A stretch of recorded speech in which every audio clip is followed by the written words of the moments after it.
Querido, eu quero te convidar a abrir sua Bíblia comigo no livro de João, capítulo 21, primeiro domingo do mês de janeiro de 2018, primeiro domingo do ano.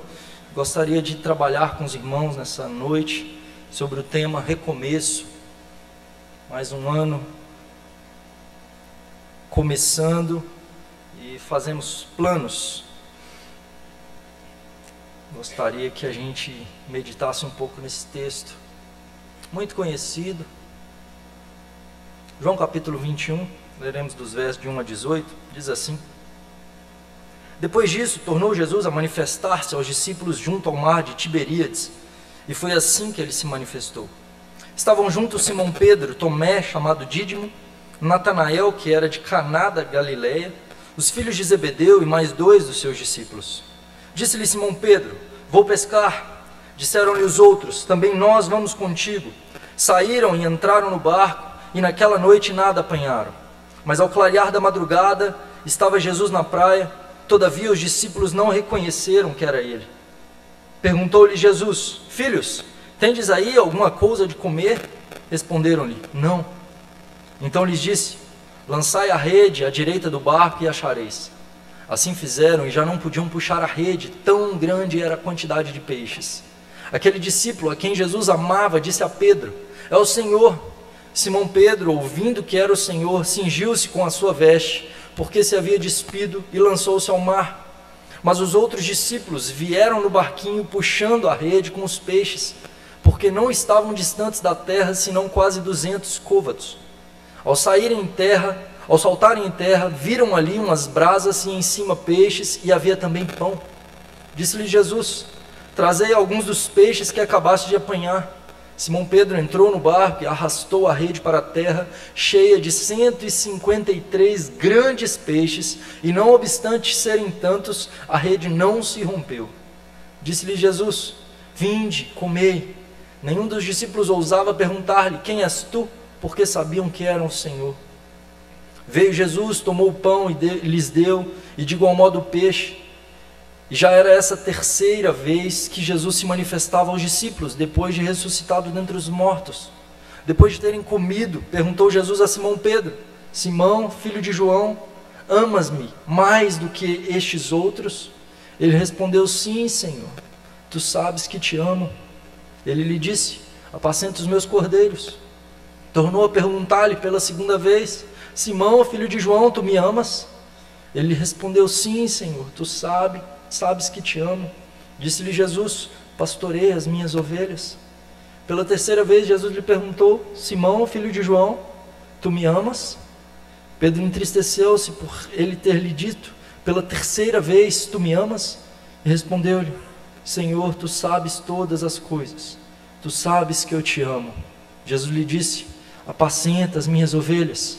Em verdade te digo que quando eras mais moço, tu te cingias a ti mesmo e andavas para onde querias. Quando, porém, fores velho, estenderás as mãos e outro te cingirá e te levará para onde não queres.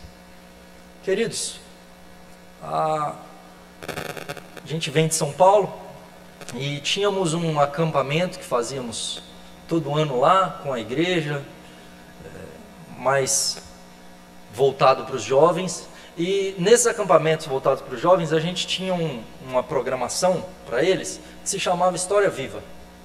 A História Viva basicamente era uma história onde grupos se dividiam e esses grupos tinham que tomar decisões, passando pelos reinos, e o objetivo é chegar até o final e conseguir cumprir toda a jornada. Porém, numa dessas histórias vivas, eu sempre participava. O pastor titular da igreja normalmente fazia os reis, ou os senhores dos reinos, e normalmente eu participava. Só que teve uma história viva que eu participei. Porém, ele me chamou antes e disse: Olha, você vai participar, mas num determinado momento você vai trair o grupo. Você vai induzi-los a tomar uma determinada decisão errada. E então, no primeiro reino, participei. Eles queriam me colocar como líder lá do grupo. Já faz alguns anos isso. E aí eu não aceitei justamente por essa situação. Porém, depois de passarmos pelo primeiro reino, no segundo reino, que era o reino da guerra, o grupo reunido, o rei da guerra queria então fazer que os grupos guerreassem entre si. E aí a líder do nosso grupo se virou para mim: e aí, o que a gente faz? E aí, naquele momento, estava programado isso, eu dizia: não, vamos para a guerra, vamos guerrear. Queridos, eu não precisei falar duas vezes. Eu falei isso com o grupo: não, vamos para a guerra. E aí o pessoal estava lá: vamos para a guerra e tal. Passa um tempo e aí eles decidem guerrear, o outro grupo não decide. Havia um outro traidor lá, mas não conseguiu influenciar o grupo. E no final dessa conversa toda, eu me revelo como estando do lado do Senhor da guerra, né? E me voltando contra o grupo, e aí o grupo se vê numa dificuldade, tem muita dificuldade para poder sair de lá. No terceiro reino, eles saem de lá. No terceiro reino eu tenho que voltar para o grupo. E aí, quando eu volto para o grupo, eu volto a ser eu. Assim, ali eu era um personagem, eu não queria fazer aquilo, eu tive que fazer e volto. Agora para pedir perdão. E aí eu volto para o grupo e eles tinham me colocado como sublíder de alguma coisa lá, eu não tinha aceitado ser o líder. Quando eu volto para o grupo, eles dizem assim para mim, e eu falo: pessoal, eu me vi seduzido pelo Senhor da guerra e tal, mas agora eu me arrependo, eu queria pedir perdão. Aí alguns dizem assim: tudo bem, e outros dizem assim: como assim? E eles me recebem, alguns, e outros não.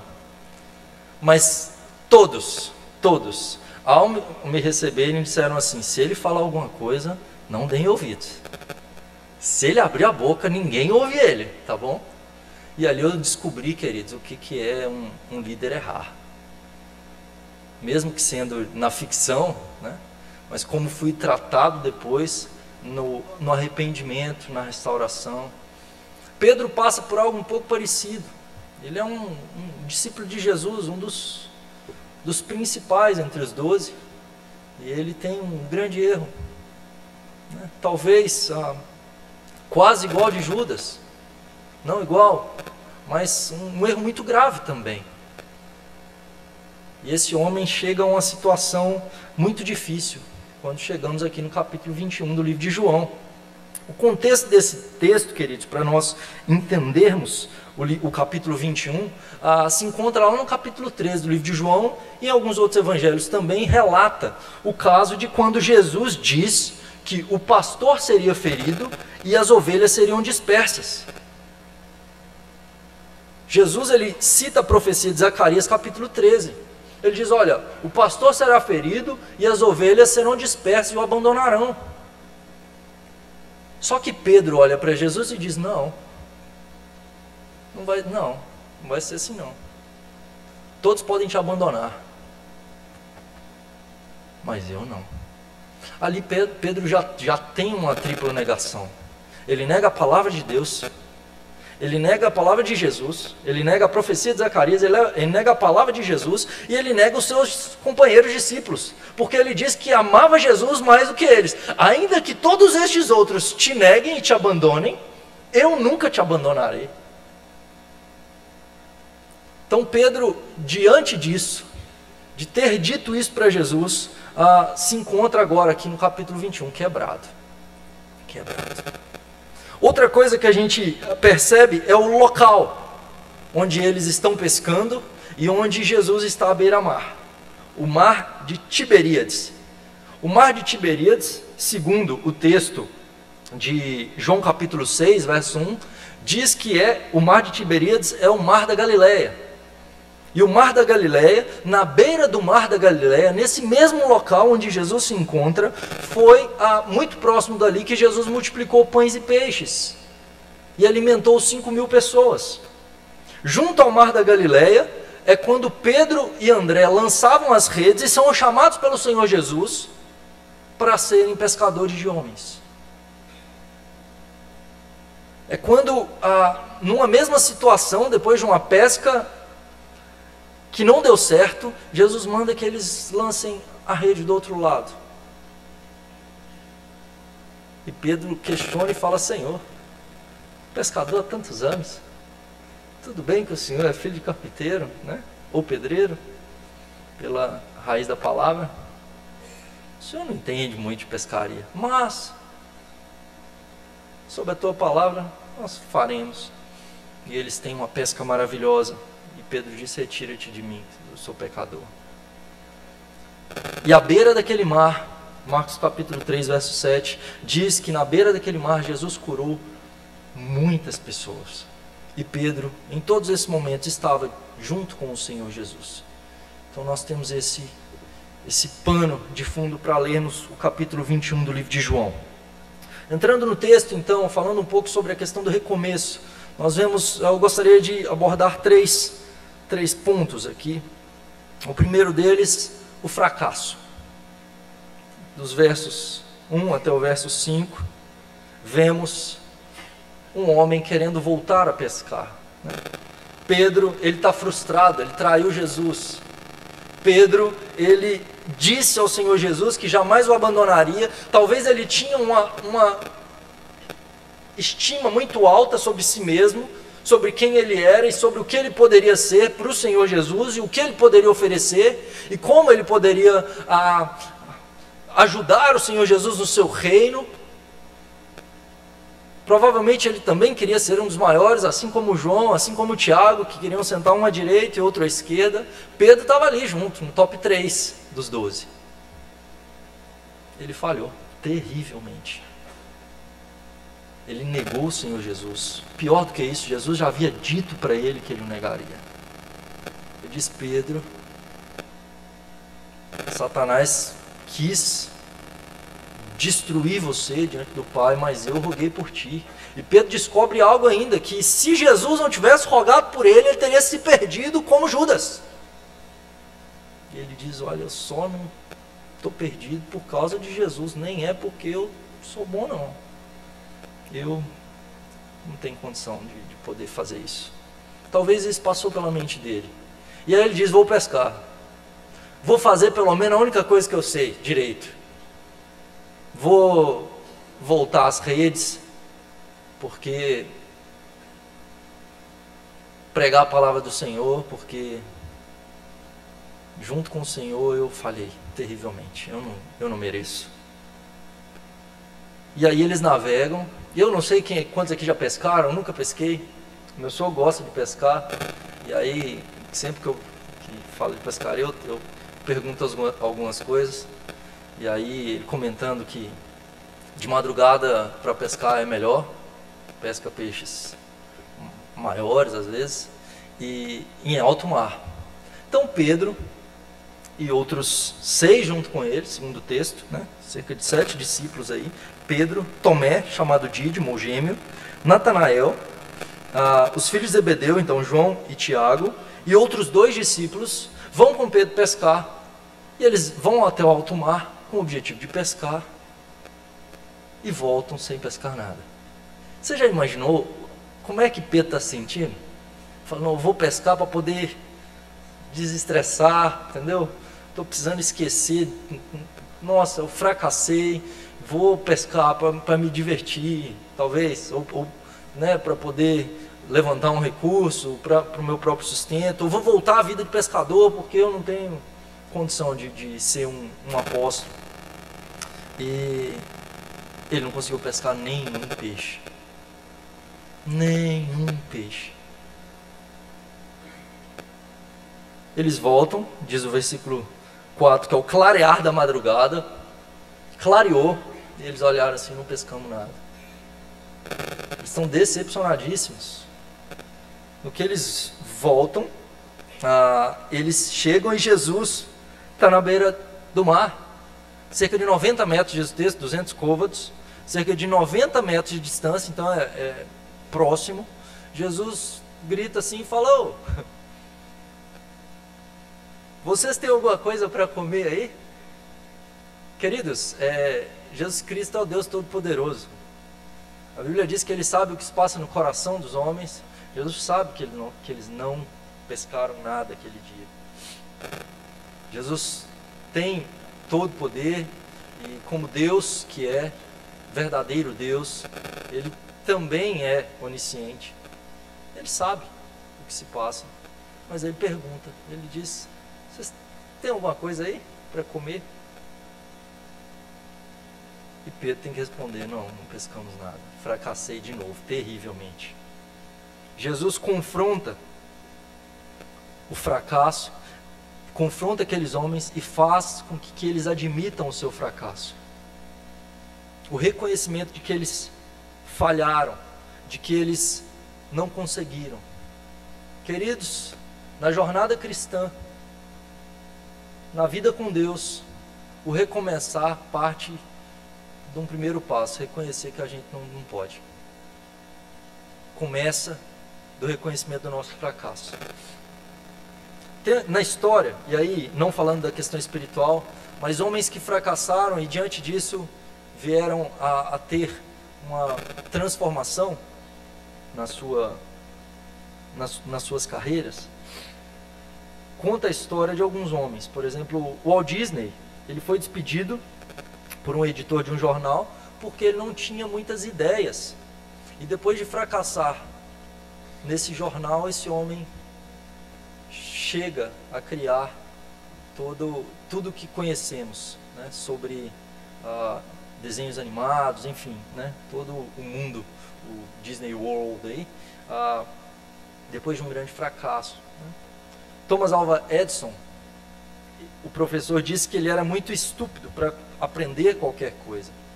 E esse homem que registrou mais de 1000 patentes, depois de ter o seu gás cortado por falta de pagamento, ele decide pesquisar uma nova forma de energia e inventa a lâmpada. Albert Einstein foi expulso da Escola Politécnica de Zurique. Henry Ford foi à falência 5 vezes antes de ser bem sucedido. Ele é quem começa o processo de fabricação em sequência, né? Coronel Sanders, ele é quem é o responsável pelo início da franquia KFC, de frango frito, né? Uma gigantesca. E esse homem, depois de ter que fechar o seu restaurante na beira de uma estrada em um posto, aos 65 anos de idade é quando ele começa. Ele inicia sua franquia, vendendo essa franquia para outros restaurantes, com 65 anos de idade. Queridos, no mundo espiritual, esse reconhecimento do nosso fracasso é o primeiro passo para uma vida espiritual bem-sucedida. Pedro se achava demais. Ele era autossuficiente demais. Ele precisava ser trabalhado por Deus para poder ser a base da igreja posteriormente. Quando Jesus disse: tu és Pedro, e sobre essa pedra edificarei a minha igreja, né? Não é que algumas pessoas defendem, no exegese do texto, que Jesus está falando: tu és Pedro, mas sobre essa pedra, que ele aponta para Pedro e depois aponta para si. No texto não tem foto para a gente ver, né? Fala, porque não mostra o dedo de Jesus. Tudo, né? Você está falando para Pedro mesmo. A pedra sobre a qual a igreja seria edificada é o ensino apostólico.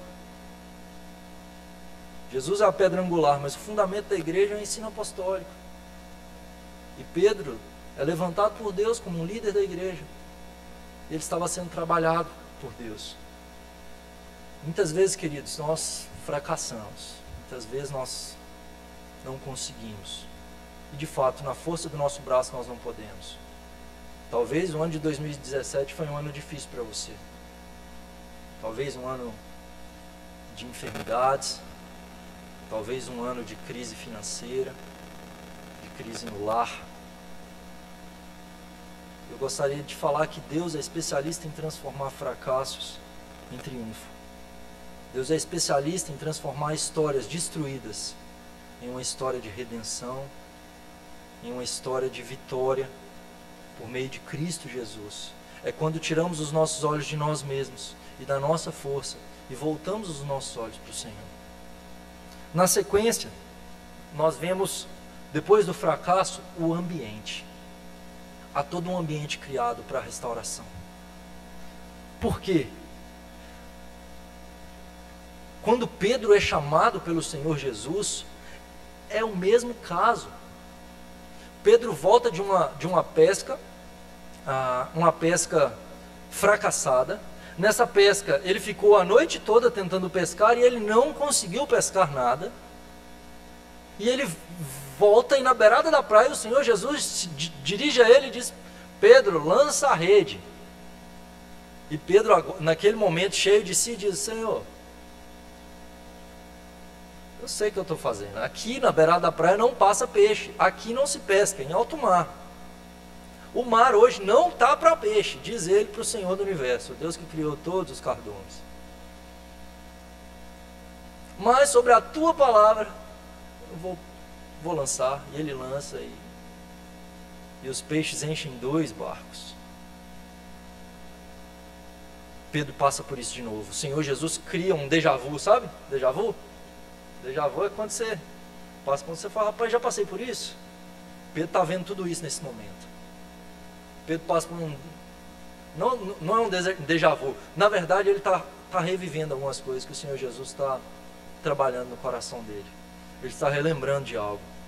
Nesse momento, diferentemente do primeiro, Pedro não questiona, ele lança. Esse homem já está começando a ser trabalhado por Deus. Ele lança a rede do outro lado. À beira-mar da Galileia, ali Pedro tem a lembrança do Senhor Jesus curando muitos enfermos. Mesmo local onde o Senhor Jesus curaria a alma dele.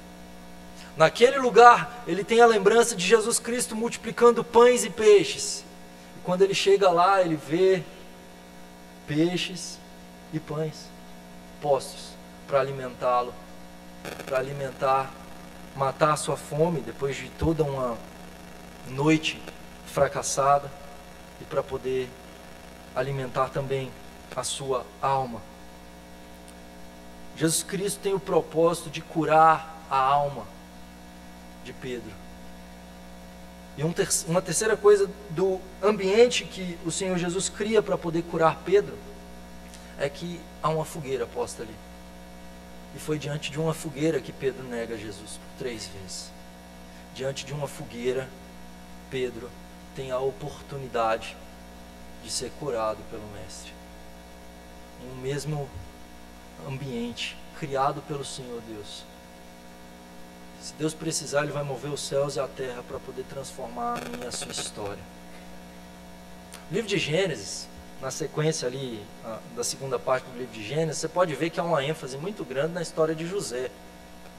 Contudo, se você parar para reparar, leia o capítulo 37 como ele termina, e leia o capítulo 39 como ele começa.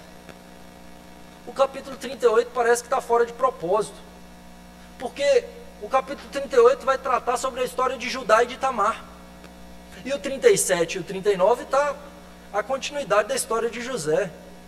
Por que que Gênesis 38 fala de Judá, sendo que o foco da história é a história de José?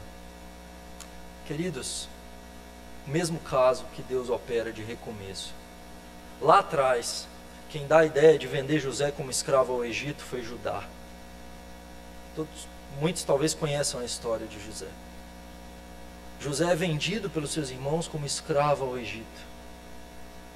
Eles dizem: não vamos matá-lo, não vamos sujar as nossas mãos de sangue. Deixe que os egípcios façam isso por nós e a gente ainda lucre em cima do nosso irmão. E Judá dá essa brilhante ideia. E ele vê o sofrimento do seu pai na perda do filho. Depois disso, Judá passa pela perda de 2 filhos.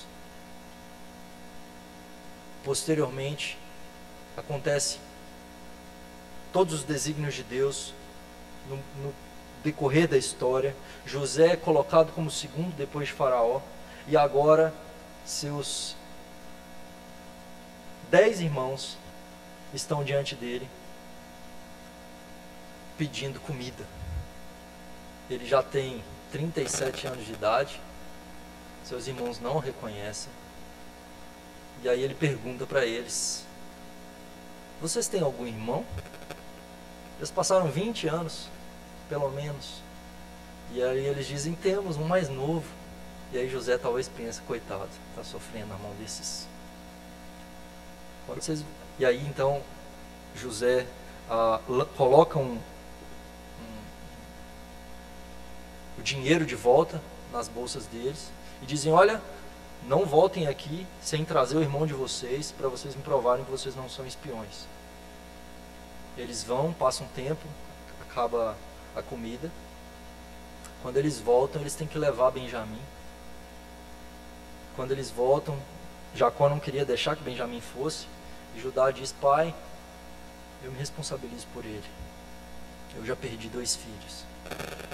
Eles chegam lá diante de José, e aí José coloca o copo dele nas coisas de Benjamim, e os despede, e depois manda voltar e falar, vocês não sabem que eu adivinho o futuro? Como que vocês ousam me roubar?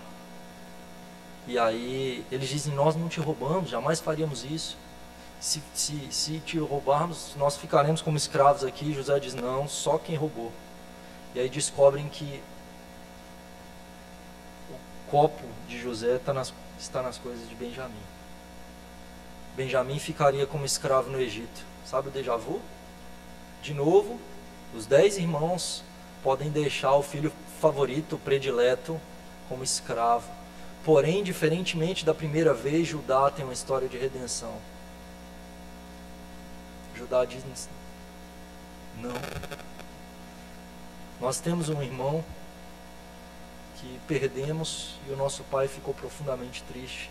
Permita que eu fique como escravo no lugar desse. Permita que eu fique como escravo aqui no Egito, no lugar de Benjamim. E Deus começa a transformar a história de Judá. O sonho de José é que os seus 11 irmãos se curvariam diante dele. Mas na bênção de Jacó, os seus filhos, ele diz que todos se curvariam diante de Judá. E que dele viria o cetro. Dele viria o leão da tribo de Judá. O foco da história pode estar um pouco em José, mas para a preservação do povo. Porque o centro da história está naquele que viria da tribo de Judá. Descendente da mulher de Gênesis 3,15. E o descendente da tribo de Judá, que haveria de se assentar no trono para todo sempre. Queridos, se Deus precisar recriar a história, reconstruir a história, para reconstruir sua vida, Ele vai fazer. Ele faz isso com Judá, e Ele está fazendo isso com Pedro. Depois do fracasso do ambiente, nós vemos a restauração.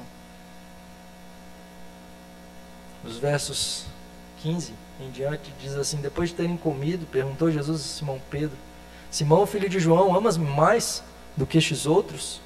Ele respondeu, sim, Senhor, tu sabes que te amo. Queridos, Jesus faz 3 perguntas para Pedro, e Pedro responde 3 vezes para Jesus. Aqui há um jogo de palavras no grego. Há uma sequência de palavras intercambiáveis. Tanto do pastoreia com o apacenta, tanto com o rebanho, com ovelhas, tanto do conheço, sabes, conheço, e amas-me. A palavra amor aqui há um jogo de palavras, que nós cremos na inspiração verbal plenária, nós cremos que toda a palavra que está na Escritura Sagrada, no seu original, é inspirada por Deus. E se há uma mudança de palavra, Deus tem um propósito nisso. Veja, a palavra que Jesus utiliza aqui, você já ouviu falar dela, né? Ele utiliza a palavra agapás, que vem da raiz agapau, que é todo mundo chama de ágape, que é o amor de Deus. É usado no grego do Novo Testamento para o amor de Deus, um amor sacrificial, um amor sublime, um amor perfeito. Amor esse que não é levado por sentimento meramente, afeição, diferentemente do amor filéu, o amor entre irmãos, entre amigos, entre parentes, entre gente que tem uma afeição um com o outro. Esse amor ágape é esse amor sacrificial, esse amor que preenche e direciona toda a vida e a ação do homem. Jesus olha para Pedro e veja, tu me amas mais do que estes? O que ele está dizendo? Pedro, o que você disse lá atrás, que ainda que todos te abandonem, eu não te abandonarei, você reafirma, você me ama com esse amor ágape? E Pedro responde, Senhor, meu amor por ti é filéu. Ele não responde com amor ágape. Por 2 vezes o Senhor Jesus pergunta com o amor agapau. Por 2 vezes Pedro responde com amor filéu. Na terceira pergunta, não é Pedro que muda a resposta, é Jesus que muda a pergunta. Ele pergunta, então, você me ama com amor filéu? E Pedro se entristece e responde com amor filéu. Jesus dá a oportunidade para Pedro de cura para sua alma. 3 vezes Pedro nega o Senhor Jesus perante uma fogueira. 3 vezes ele tem a oportunidade de dizer, Senhor, eu te amo com esse amor imperfeito, mas eu te amo, Senhor. Mas eu amo o Senhor, o meu amor não é perfeito, o meu amor não é mais do que destes, mas eu te amo, Senhor. E por 3 vezes ele pode ouvir da boca do Senhor Jesus, apacenta as minhas ovelhas. Pastoreia o meu rebanho. Pedro não é somente curado, não é somente restaurado, como ele também é enviado pelo Senhor Jesus. Pedro, na primeira epístola de Pedro, capítulo 5, verso 1, ele vai dizer, pastoreiem o rebanho. A mesma ordem que ele ouve do Senhor, agora ele repassa aos presbíteros com ele. Pastoreiem o rebanho. Ele ouviu do Senhor e ele repassa isso. Pedro é transformado pelo Senhor Jesus. E essa noite é tão poderosa, que aquele que nega Jesus diante de criados, de escravos, perante o sinédrio, se mantém firme dizendo, vocês crucificaram o Senhor da história, mas Ele ressuscitou. E eles dizem para ele, pare de pregar nesse nome, e Pedro diz, antes importa obedecer a Deus do que a homens. Nós não vamos parar de pregar, pode fazer o que quiser com a gente. Em Atos vemos Pedro e João sendo açoitados e saindo da prisão felizes por terem sido achados dignos de sofrer afrontas por causa do nome de Jesus. E segundo a tradição, Pedro foi morto por conta da sua fé no Senhor Jesus, crucificado de cabeça para baixo, dizendo, eu não sou digno de morrer como morreu meu Senhor.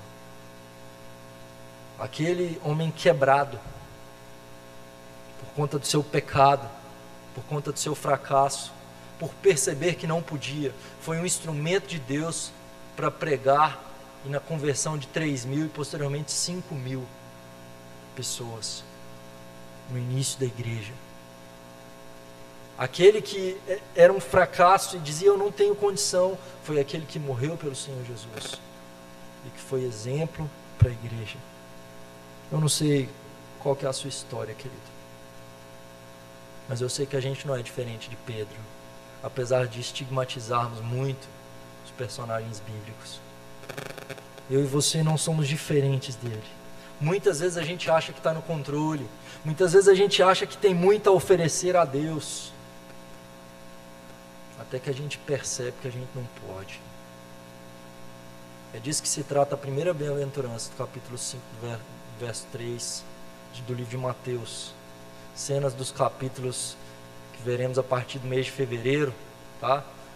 Quarta-feira, 7h30, esteja aqui aprendendo da Bíblia, querido. Separe um tempo no meio da semana para aprofundar no conhecimento da palavra. Aprenderemos sobre o Sermão do Monte.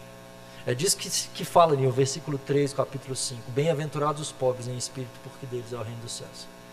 Pobre ali é a palavra grega ptokos, é mendigo. Aquele que se reconhece como mendigo diante de Deus. Reconhece que não tem nada, não pode nada, não é nada. Quando nós reconhecemos isso, Deus transforma a nossa vida. Quando a gente para de querer ser o maior e se coloca como o menor, Deus começa a nos usar para a glória dele. Primeira coisa que devemos fazer então, queridos, é reconhecer o nosso fracasso, reconhecer a nossa miséria, reconhecer que não podemos, que nós não temos. Não há ideologia humana que possa trazer redenção, somente Cristo. Não há nada que possamos oferecer a não ser a palavra, a não ser apontar para o Senhor Jesus, o Redentor. A igreja não redime. Nós não podemos redimir nem a cultura, nem a sociedade, o Senhor Jesus. Nós não podemos nos justificar, nos curar, nós não podemos fazer nada, queridos. O Senhor Jesus pode. Devemos nos voltar plenamente para o Senhor. Permitir uma transformação do nosso caráter. Ser humildes. É isso que acontece com Pedro, o dono da situação, aquele dos evangelhos impulsivo, que quer estar no controle. Em obediência, agora no capítulo 21. E posteriormente...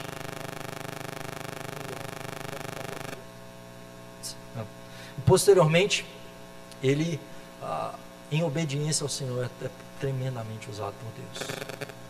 Tremendamente. Nós somos restaurados para poder evangelizar. Nós somos restaurados para poder levar a palavra do Senhor a outros. Nós somos restaurados para poder cuidar de outros. Nós somos restaurados para ser guiados pelo Senhor, pela sua palavra. Transformação do fracasso em triunfo que Deus quer fazer na minha e na sua história não diz respeito a que a nossa história esteja no centro. Tem uma música muito cantada no meio pentecostal e neopentecostal, né? Quem te viu passar na prova não te ajudou, quando vê você na bênção vai se arrepender, você vai estar lá no palco e tudo mais. O propósito da história não é você estar no palco. A restauração e a transformação de Deus, que Deus quer operar na minha e na sua vida, para que sejamos parecidos com o Senhor Jesus, não diz respeito a nós no centro da história, mas a em servirmos outros, a levarmos essa palavra, essa mensagem a outros, a cuidar de outros, querido. Se estamos sentados aqui preocupados somente conosco, a gente ainda não entendeu nada. Que esse recomeço do Senhor na minha e na sua vida, essa transformação do Senhor nos leve a pastorear o rebanho, a enxergar a necessidade do meu próximo, a pregar a palavra do Senhor para o meu próximo. Que Deus nos ajude.